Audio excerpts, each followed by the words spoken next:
आपका डेटा छीन लिया जाता है।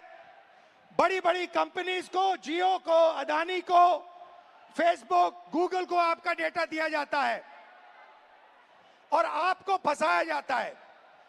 आपको कहा जाता है जितनी भी आपको रील्स देखनी है, जितने आपको व्हाट्सएप मैसेजेस भेजने हैं, जितना आप इंस्टाग्राम पे देखना चाहते हो, रील्स बनाना चाहते हो, आप बनाओ।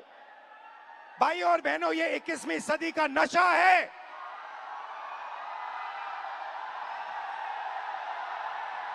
ये 21वीं सदी का नशा है। और फिर आपसे कहा जाता है कि ब्लिंकिट में काम करो, ऊबर में काम करो, मजदूरी करो, 21वीं सदी का नशा लो, मगर तुम्हें नौकरी नहीं मिल सकती, रोजगार नहीं मिल सकता इस हिंदुस्तान में।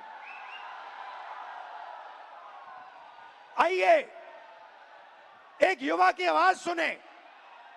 ये जो बोलेंगे ये आप सबके दिल में है। ये जो सवाल उठा रहे हैं, हिंदुस्तान का हर एक युवा यही सवाल पूछ रहा है, उठा रहा है। हम भी सीट खरीद लेते। आज मैं ब्लिंकिट में काम करता हूँ 10 घंटा, उसके बाद मैं पढ़ाई करता हूँ।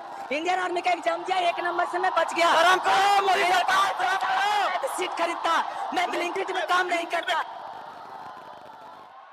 ये कह रहा है कि शिक्षा लेने के लिए मुझे ब्लिंकिट में बंधुआ मजदूर जैसे काम करना पड़ा और उसके बाद मजदूरी करने के बाद, 21वीं सदी की मजदूरी करने के बाद पेपर लीक होता है और कोई अमीर बच्चा, अमीर परिवार पेपर खरीद के मेरे फ्यूचर को खत्म करता है।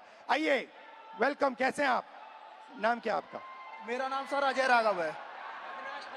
अविनाश और अजय। हाँ। आइए, अविनाश और अजय दोनों स्टूडेंट्स हैं,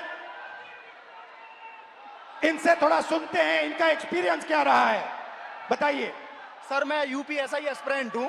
तो पास पकड़ते। सर मैं यूपीएसआई एस्पिरेंट हूँ और उत्तर प्रदेश में यूपीएसआई की भर्ती 5 साल के बाद आती है।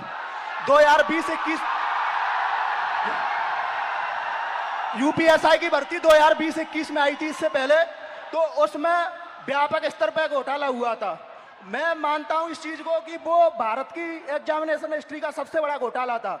उसमें सैकड़ों एफआईआर दर्ज हुई, 350 से ज्यादा फेक एलिमेंट, डमी कैंडिडेट पकड़े गए। हमने सैकड़ों इनको प्रूफ दिए, लेकिन इन्होंने भर्ती को पूरा कर दिया। सर मेरा दरोगा बनना एक सपना था।